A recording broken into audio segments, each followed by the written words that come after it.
죽은 자를 위한 세례가 무엇인지 고린도전서 15장 29절에 있는 말씀으로 이 시간에 살펴보도록 하겠습니다. 제가 원문을 직역을 해보겠습니다. 그렇지 않다면 그 죽은 자들을 위하여 세례받고 있는 자들은 무엇을 행할 것인가? 만일 전적으로 죽은 자들이 일으키지 못하고 있다면 또한 왜 그들은 죽은 자들을 위하여 세례받고 있습니까? 위하여, 죽은 자들을 위하여, 이 부분입니다.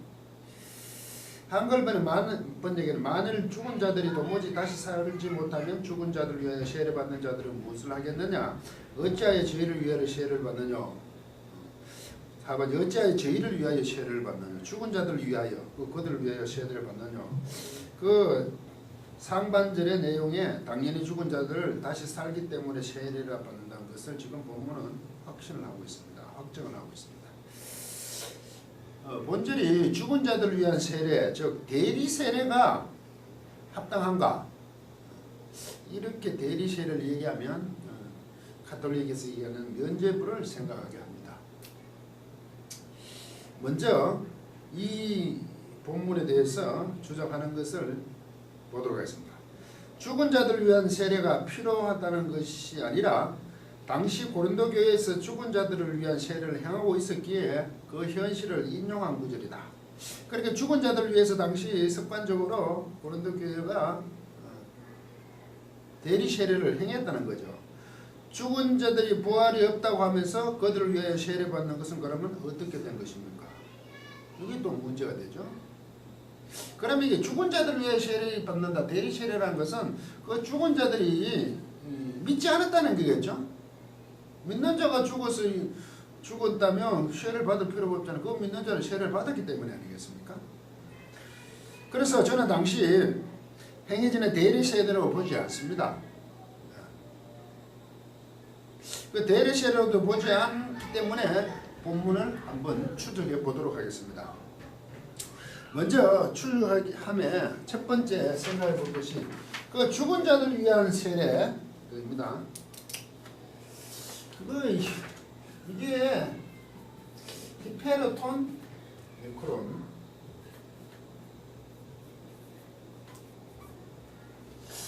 히페르톤 네크론, 이 히페르가 무엇을 위하여입니다. 무엇을 대신하여 위하여. 무엇 때문에도 있습니다. 이게 히페르가 뭐냐면 이렇게 초월하다는 뜻이 원래 여기 쭉 여기에 상관없이 위에 있다는 거죠. 그래서 그런 상태에서 위하고 대신하고 때문에. 그래서 지금 이 번역은 위하여 이거로 되어 있죠. 히페르가 위하여가 되죠. 이렇게 있습니다. 그런데 재밌는 것은 여기에 정관사가 붙어 있습니다.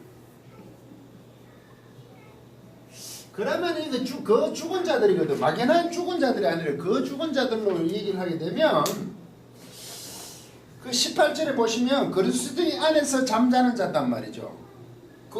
이게 죽은 자들이 18절에 그리스도 안에서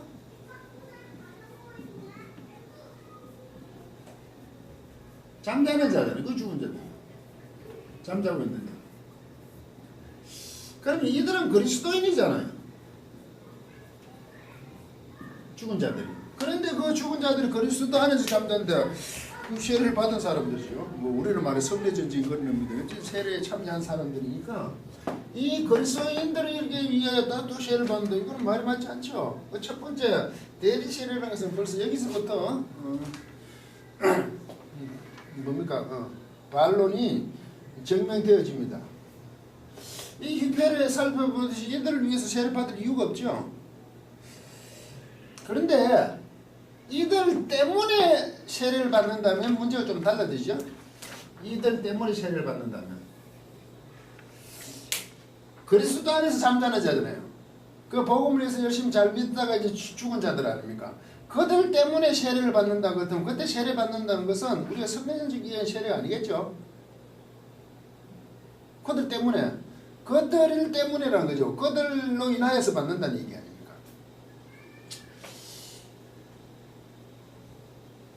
우리는 통상 이걸 자꾸 대리 세례처럼 죽은 자들을 세례받는다니까 그 성례전에 있는 그 물세례 있잖아.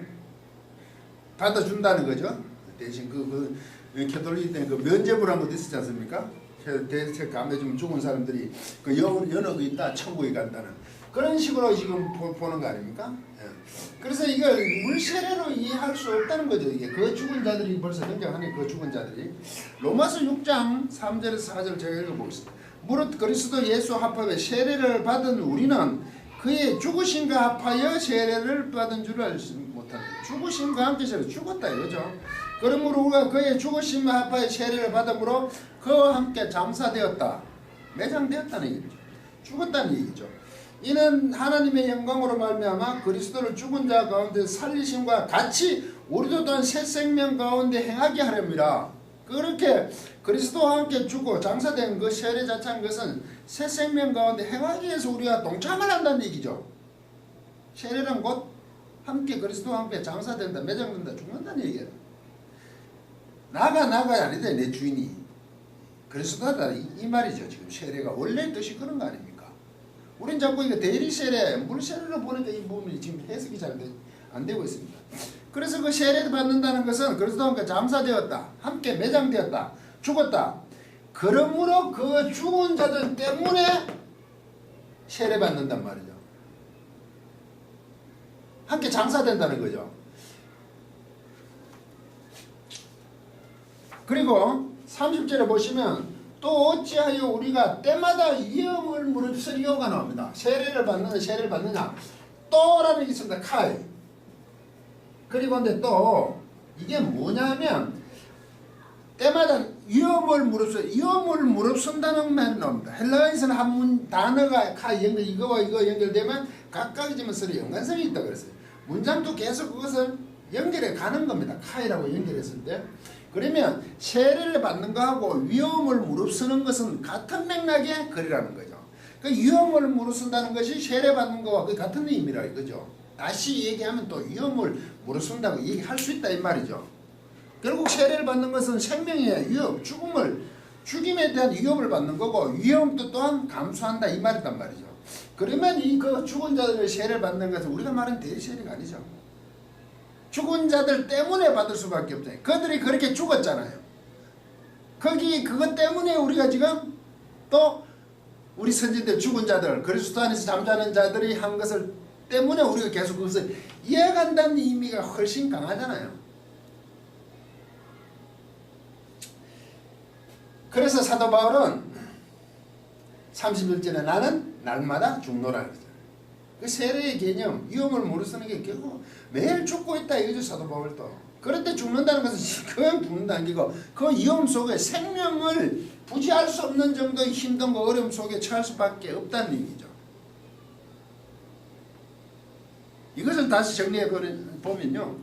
그리스도인들인 죽은 자들 위해 세례를 받는다는 것은 대리세적인 그 성전적인 세례가 아니라 그 물세례가 아니라 부활의 소망을 기다리며 죽은 자, 그 잠든 자들, 선진들을 대신하여 세례를 받는다. 이 대신이라는 것은 대리세례가 아니죠. 그들이 해온 그 행정, 믿음의 업적들을 이어받는다는 의미의 대신이 계속 해보겠습니다. 그것이고 죽은 자들을 대신하여 세례 받는다는 것은 죽은 자들이 이루어 놓은 것 때문에 세례를 받습니다. 위협을 받고 세례 받는 건 죽음을 무릅쓰고 결국 죽어 잠든 자도 있지만 그것 때문에 우리가 계속 이어가기 위해서 세례를 받는다는 것입니다. 이는 선진들이 신앙의 원인이 되어 그 선진들이 이루는 신앙의 그게 동기가 되어 이어받는 것으로서 세례를 받고 있는 겁니다.